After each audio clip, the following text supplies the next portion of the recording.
So Discord asked me this just now, how do you find inner peace at a time like this? And Discord also asked me to expand on my thoughts about forgiveness. So I'm going to wrap these two things together. So when we ask the question, how do we find peace at a time like this?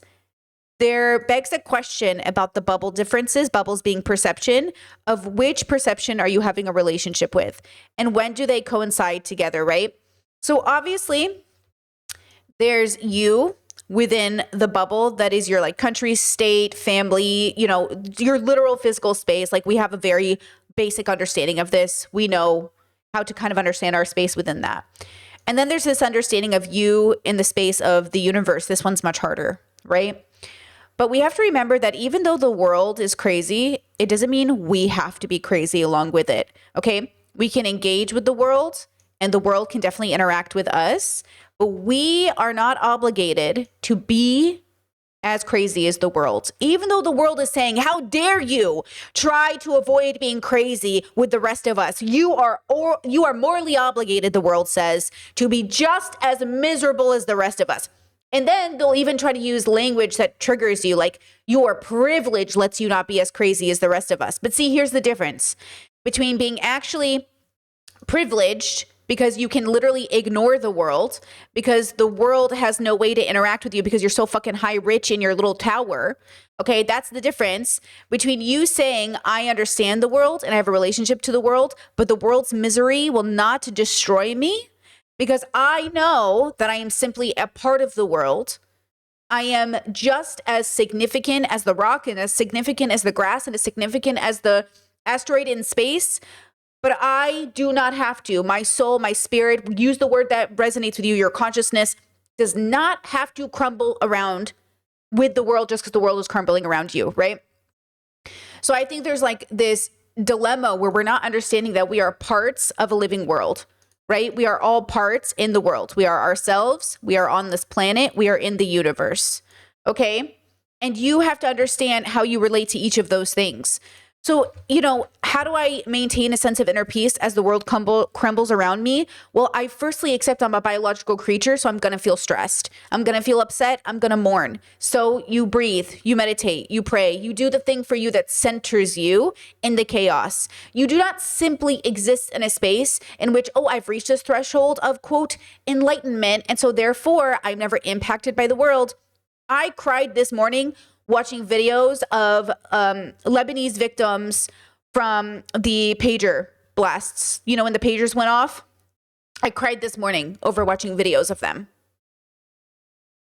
Do I stop mourning because I have a sense of peace? No.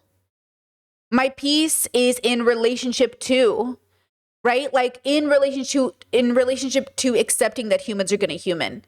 And so let's move into forgiveness. Forgive the world for being human. Just like I believe there are no bad dogs, but sometimes a dog will rip your baby's face off.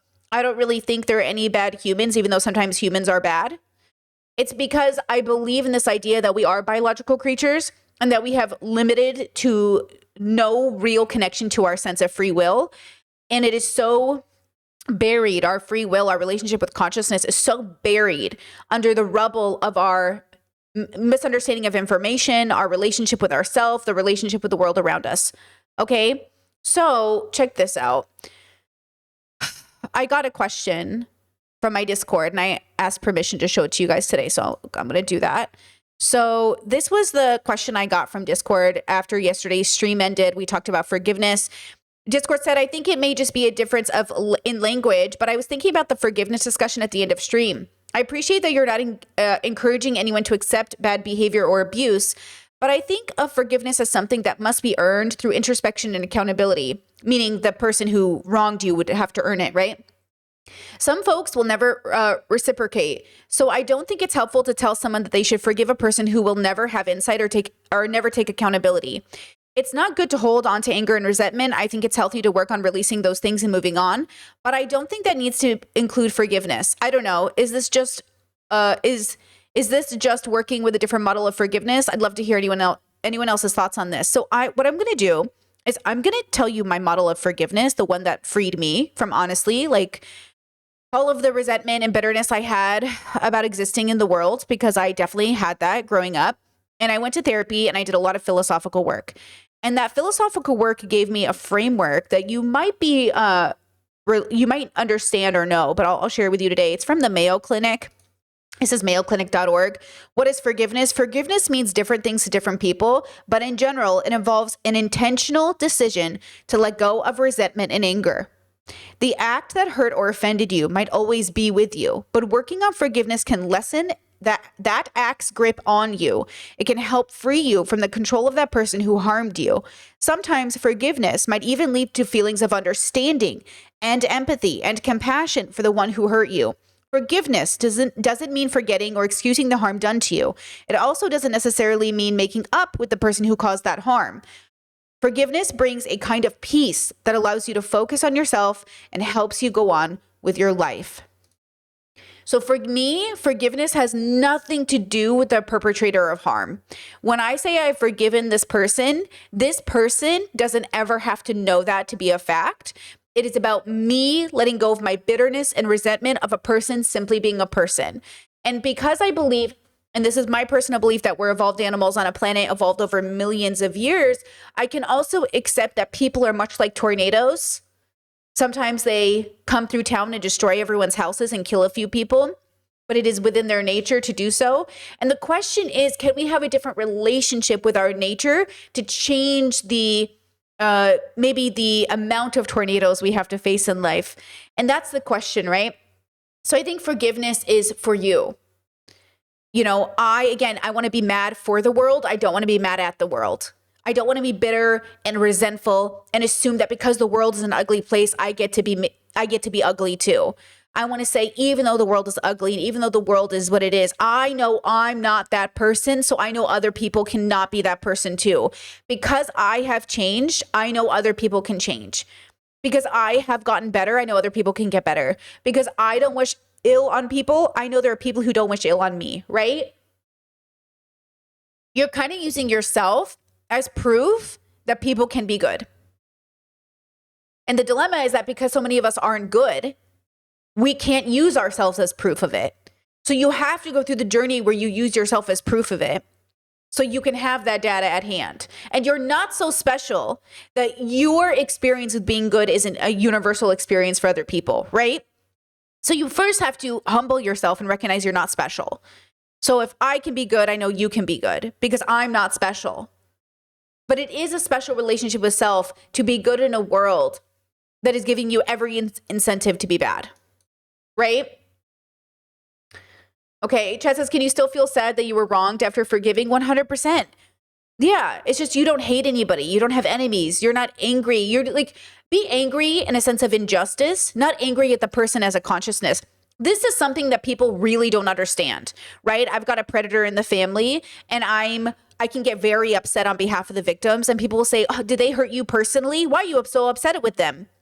I'm upset for the victims. And the fact that you're not upset for the victims is the problem. You're not upset enough for me for the victims. And they're like, it just sounds like you're really mad at this person. They don't understand the difference between hating the person who did the crime and being angry for the victims. And this is why the world is so messed up, because we don't know the difference. And then we equate the two as the same. You must have really hated this person, and that's why you're so angry they did this horrible thing. It's like, no.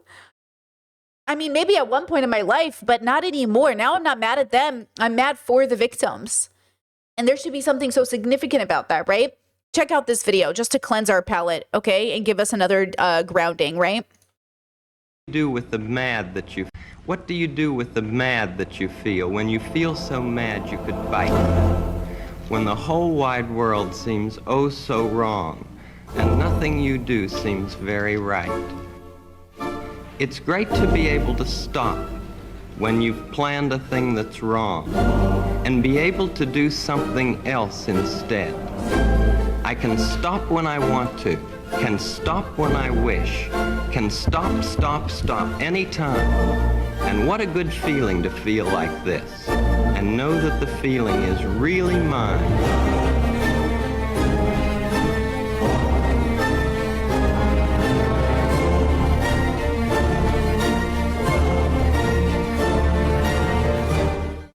Okay, just like a little breather, a little cleanse palette, a little palette cleanser.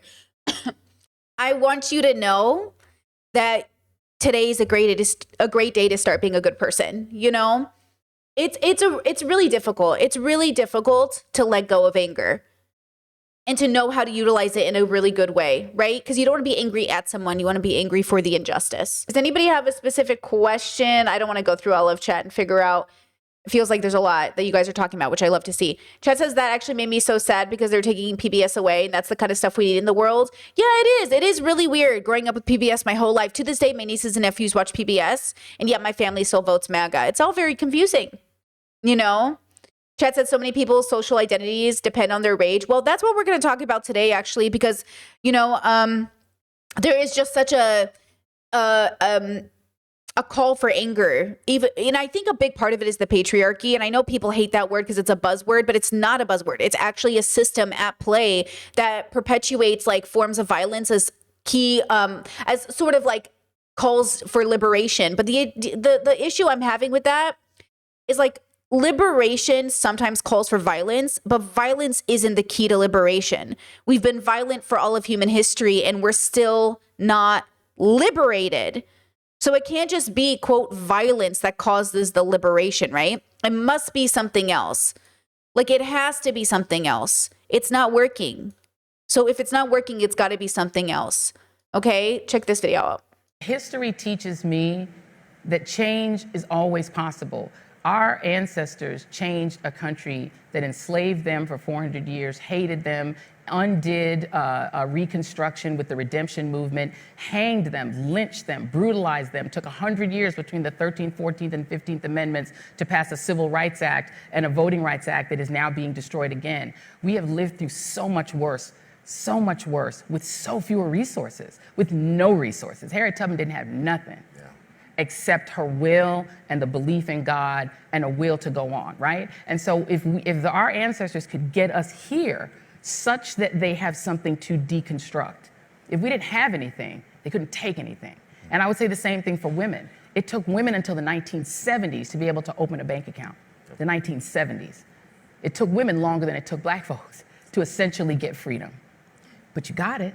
They couldn't take it from you if you didn't have it. They couldn't take your abortion rights if you didn't have them. And somebody fought for them. And so I think what we have to do is we have to train ourselves to be like our ancestors who did so much more with so much less. History teaches me. This is something I've said on stream a lot of times, that I look to my ancestors and I look to a lot of people in struggle with so much less than me and see how capable they are.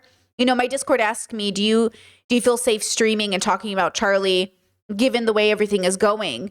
And the truth is like, if I don't, in my position of power, feel safe enough to speak up, knowing there might be consequences, it feels really weird for me to get up here and preach this whole time about doing something and being a good person. And it doesn't always have to come in the same shape, right? It's like you come the way, you show up the way that you can, right? So right now there's this whole thing happening with Jimmy Kimmel and Trump and him silencing people. Colbert's off the air. And look, I have plenty of criticisms for Kimmel and Colbert. Oh, I could go on for days about my criticisms of these people. But at the end of the day, there is something to be said about how easy it has been for the administration to pressure people to silence voices that have been there for so long, right? And if it's that easy, then it's going to be certainly easy for them to come for everybody else. And again, I want to bring down the levels of resentment and bitterness in the world by reminding people that it starts with you. It has to start with you. It has to. Now, of course, and I understand, we'll talk about Kyle Kalinske later in the stream. There are people who think, well, they're going to be dirty. They're going to be awful. They're going to be so ruthless. We got to be ruthless back. This cannot possibly be the answer, is it? I saw Michael Burns say that yesterday on stream, which I really appreciate Michael's voice in all of this, but he felt the same way about Kyle Kalinske. Like, really? Is this it? This is the greatest answer we have, is be as like horrible and use slurs just as much as the right? Like, this is your answer? And like, this can't be the answer. But it is always the answer people choose because it's the one that sounds the best. Because if the bully's going to bully you, you might as well bully them back, right? I get it. Right? I understand the desire to bully a bully back. But at some point, you just become the bully. So how do you bully a bully back without becoming a bully? That's really the philosophical quandary we are all very much struggling to answer. How do we do that? How is it even possible? And listen, I used to say this in the past, like, I don't mind bullying a bully, but the truth is like, I'm getting a little too wise to bully a bully. I just feel like there's no real wisdom in it. Self-defense doesn't feel like bullying. So if I believe in self-defense as a reasonable form of violence, then bullying doesn't make sense because bullying is not a form of self-defense, right? So then it doesn't make sense to bully bullies. Okay, now I can't bully bullies. Now what do I do? It's a real challenge. That's why I say being a good person is incredibly hard. It is incredibly difficult. And I wish people would understand that because I think we take it for granted. Now, I'll often say, and you'll hear me say this, I've debated this on panels, that I think the world is good. I think most people are good. I think most people are good and most people are bad. And that is really difficult for people to handle. Okay, I saw somebody in my comment section say if Charlie Kirk was a bad guy and slave owners were bad guys and enslaved people were right for killing their slave owners, their masters, then are you saying it's okay to kill Charlie? You know, I got to assume this person is speaking in bad faith because if we're not allowed to call someone bad unless that person is now okay to kill, then we certainly can never hold anybody accountable. If death is the only result for being a bad person, which I never think it should be, then we're never going to solve any problems, right? So again, I advocate for no death, okay, as the answer. Sometimes we have to choose some relationship with violence to move forward, right? And I know this is very hard because, again, depending on how we're having the conversation, this is why philosophy is so difficult for people, especially in a country where the average reading level is 7th grade, right? Okay, when we zoom in, we kill animals to eat, and that makes sense to us. And if we zoom out, bigger animals will eat us to feed themselves, and that can make sense. And then if we zoom out again, we end up killing that animal for killing us because it killed us to eat. Let's say a bear kills us. So we eat a chicken, and then the bear eats us, and then we kill the bear for eating us. Right? Too bad the chicken doesn't ever get to get revenge, I suppose. But maybe revenge isn't the answer. Maybe a bear that eats you should also just be a bear that gets let go because a bear is simply feeding its family. Much like when you kill the chicken, you are simply feeding your family, right? And then if you zoom out of that, then we're just like organisms floating on a planet, engaging in cycles of what is our biological experience. But then sometimes there's a way to pause and there's a way to have a different relationship with the same reality in which it's like honoring the cycle, a little Mufasa philosophy over here, a little cycle of life, right? There's like a little bit of relationship to an understanding in which builds sort of like a foundational idea of what it means to move forward in a way that makes sense. But it's like turtles all the way down. Robert Sapolsky talks about this all the time. You can't engage in a reality where you say, I have free will, and then choose that free will to be racist, and then be upset people are calling you a racist. So did Charlie Kirk have free will? And in his time alive, did he use that free will to be racist and homophobic and transphobic? In his time on Earth, engaging what he called free will, did he say that trans people were sick and that Palestinians didn't have buildings to throw gay people off of anymore? And did he say that black women, specifically Michelle Obama, did not have the brain processing power to be in the status of, or to be at the job that she had, even though she went to Ivy League school and was a lawyer and all this stuff, okay? Like, on your time onto the planet, is that how you used your free will? And then the question is, do we even have free will? Well, it depends, because if you're in psychosis, how much free will could you have? If you're having a stroke, how much free will do you have? Hey, buddy, just stop having a stroke, huh? And then people will say, well, like, they didn't have a choice. Oh, but they had a choice to be gay. Even though people keep telling you, nah, dude, it's just how I'm born. It's chill, bro. No. You have a choice in being gay. So I have a choice in being gay, but I don't have a choice when I have a stroke. But you had a choice to not be racist, but you chose to be racist. Okay, what about killing animals? Is it necessary to kill animals? Most of the time, most of us are definitely in a privileged position where we absolutely do not need to be killing animals. But why do we kill animals? Because we experience a relationship with, well, gluttony sometimes. This idea of spending $1,000 on a meal at a Michelin star restaurant to have a pig that's been, it somehow turned inside out so we can enjoy a smoked animal in a way that we've never thought of before. It's like, okay. I'm not even opposed to you guys doing these things. I'm just saying, why are you doing them? Are you asking yourself? Are you having a good relationship too? And I'm not saying fix yourself today or fix yourself tomorrow. I'm saying, do you ever wonder if you need to be fixed? And then what does fixed even mean in a world that's so ableist? They want to fix people for simply being autistic. And then what does it mean to be autistic and know that it's a disability? And then what does it even mean to say I want to fix my brain because I have a disability, and then to say that people with disabilities need to be fixed? We're in a constant cycle of not knowing what the right thing to do is. And then we have the idea that we can sit here with our microphones and then make prescriptions to people about the right thing. Do we know what the right thing to do is? And that's why I cite on caution, because even though I'm not a vegan, I eat sort of a vegan diet, right? I eat plant-based diet, but I'm doing it because I might be vegan one day. And I figure until I know the ethical answer in terms of eating meat and eating animals, I'm going to wait, right? Until that day. I don't know if I'll be vegan one day, but I know that until I figure it out, I'm going to eat a vegan diet, or I'm going to eat vegan, or engage in like vegan philosophical actions. And this is because I am not sure yet, versus other people's brains work with, I'm not sure yet, so I'm just going to keep eating meat until I figure it out. Fine. But this is my version of harm reduction. Until I am sure, I'm going to choose the path of the least, or the most harm reduction. So again, when we have conversations about making the world a better place and being a good person and showing up in the world and having a place in the world, we first have to accept that we already have a place in the world because we're born here. That's the biological experience. Then we have to accept that we have to then find, this is the intellectual sort of embodied experience, find a place in the world, our meaning. Our meaning. And that is what is so devastating, right? Like, that is what becomes so difficult. And so we become nihilistic, or we become just susceptible to the propaganda. It's why, like, on the internet, we'll talk about this today, men are targeted the hardest using dude bro podcasts of guys who are just like talking about video games. And then all of a sudden they're like trans people. Am I right? Ew. And then all of a sudden, the boys who signed up to listen about video games are all of a sudden being like, yeah, trans people are weird. And that's how it starts, and that's how it begins, okay? And then it becomes what it is now.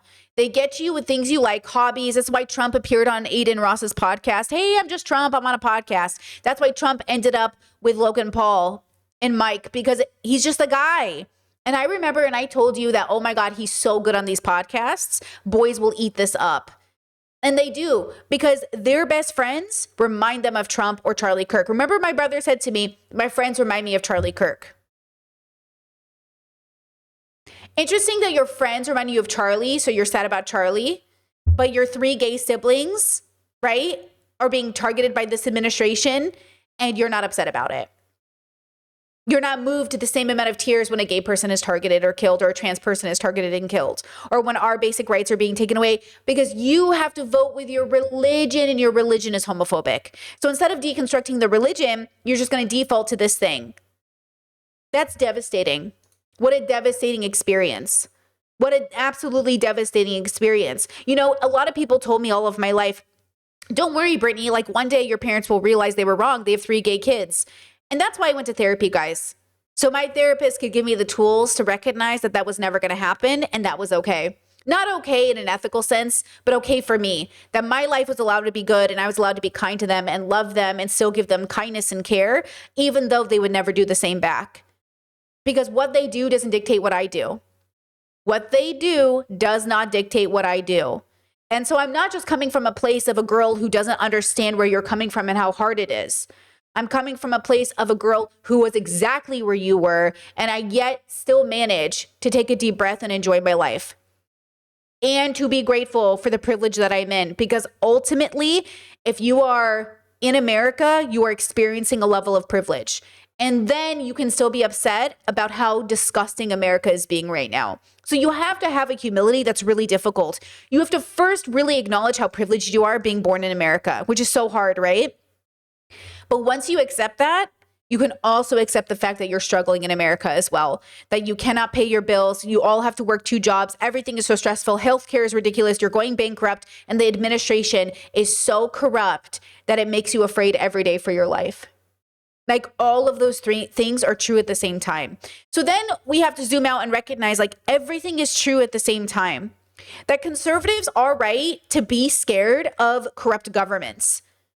They just aren't sure who the bad guy is, right? We talked about this in my comment sections, okay? We talked about it in my comment sections. We talked about Katniss and the Capitol, and we talked about conservatives being the Capitol. So obviously, most conservative voters are just being tricked by the Capitol to think that one day they will be there with them, right? When they're never going to get there.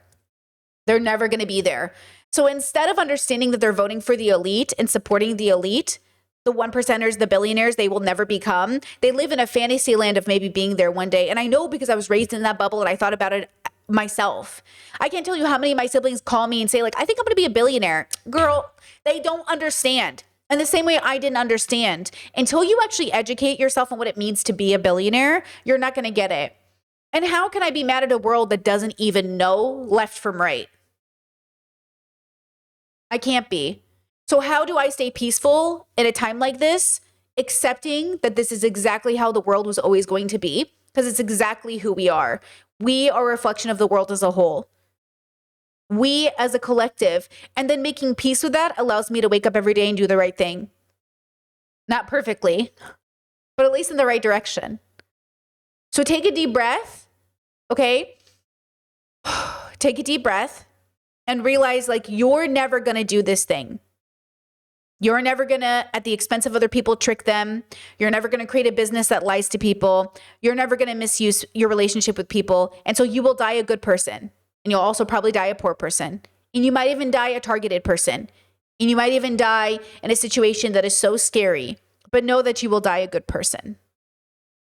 And I still think that's better than anything else. But that's my values. Those are my values. You don't have to adhere to those values. You don't have to pick those values. You know, when we were kids and we were asked, what would you do if Nazis came to the door looking for the Jews? Everybody said they would hide the Jews. But we know not everybody hid the Jews. We know that other Jews turned in other Jews because people are afraid when there's a gun pointed in their face. That when it comes to their family or your family, often you will pick your family over theirs. We know it is very hard to protect other people. We know it's very hard to do the right thing. So I say to you, like, first recognize how hard it is to be a good person, and then take a deep breath because you probably are. But also, it is hard. It is really, really hard. You know? Just as we know Germans turned in other Germans for hiding the Jews, we know ultimately that Hitler rose to power, like, you know, they say Hitler rose to power using the radio. Trump is rising to power using the internet.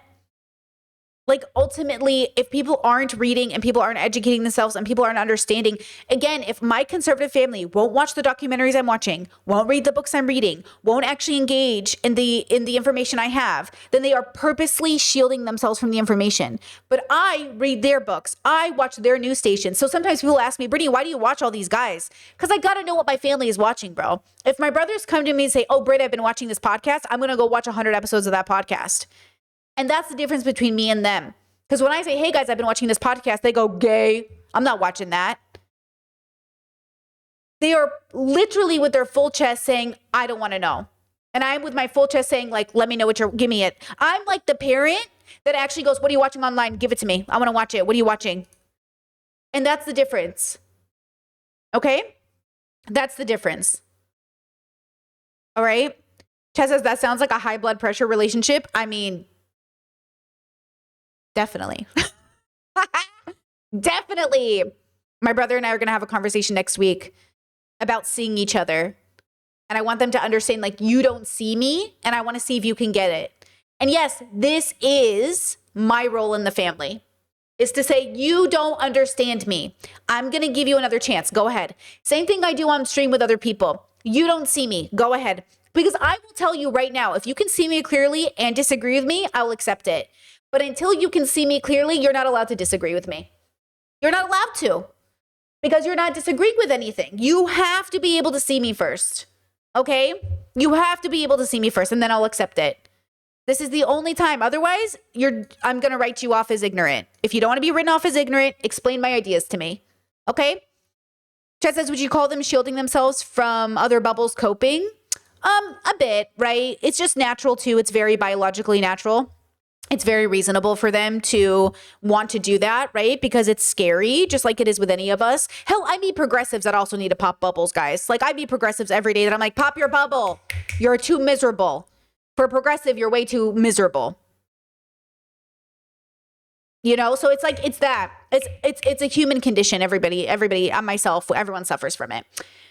Chat says, do they have good intentions? Who? My siblings? Like my brother who wants to talk to me?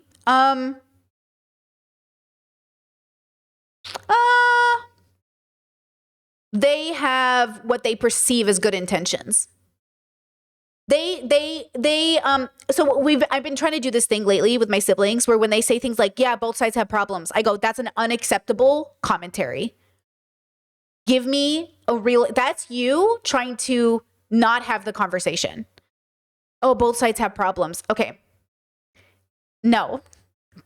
Let's talk about it. Because that doesn't mean anything, but it sure sounds good, right? Because it's meant to appease your upsettedness. So let's say two people are arguing and you go, hey dude, both sides have problems. And you go, yeah, okay. So now I'm not the only one taking the responsibility. It feels better than you saying, actually, your side fucking sucks. Then it feels like, hey, we both have problems.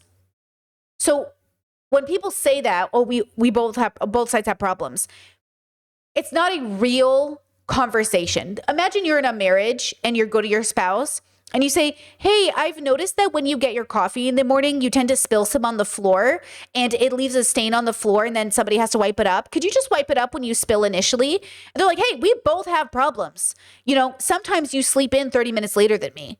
It's like,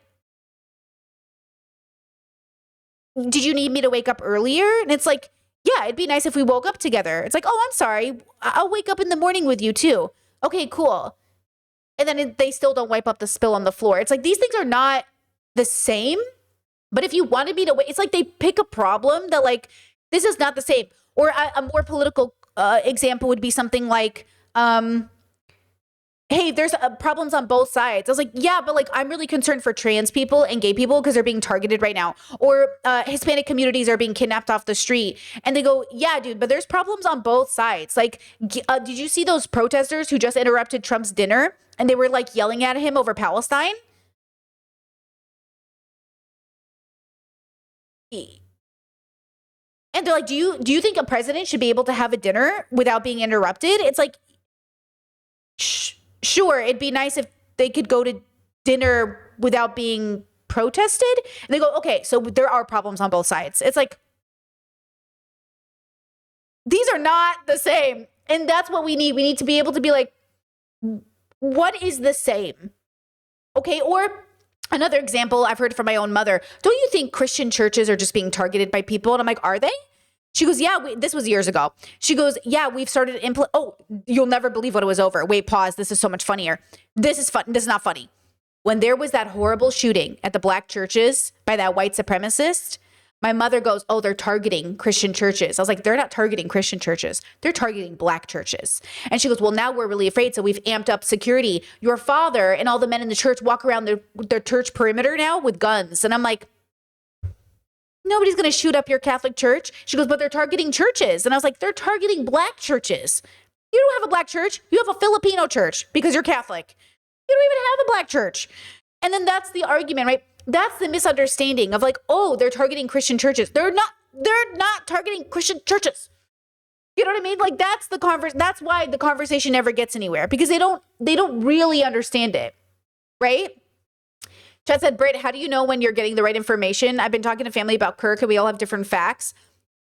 Nobody is going to have the right information on Kirk. That is not what we should be talking about.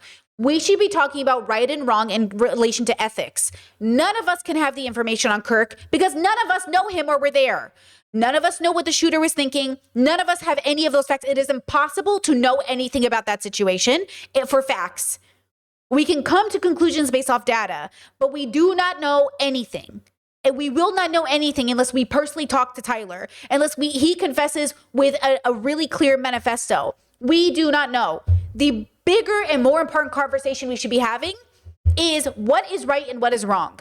We agree shooting Kirk was wrong, because that's like the easiest fucking stance to take. Whoa, super brave, guys. Shooting people in the public square, wrong. We're so fucking brave. Now, if it is wrong to shoot Kirk, is it also wrong for cops to shoot people running away from them? Yes. Yes, it is. Why? Because shooting people is wrong. When is it okay to shoot somebody? In very rare, very seldom happening situations in which it is direct self-defense. Okay? So that's the dilemma we're having, is like, we're not willing to say that it is wrong to shoot people. What was that man's name? Castile?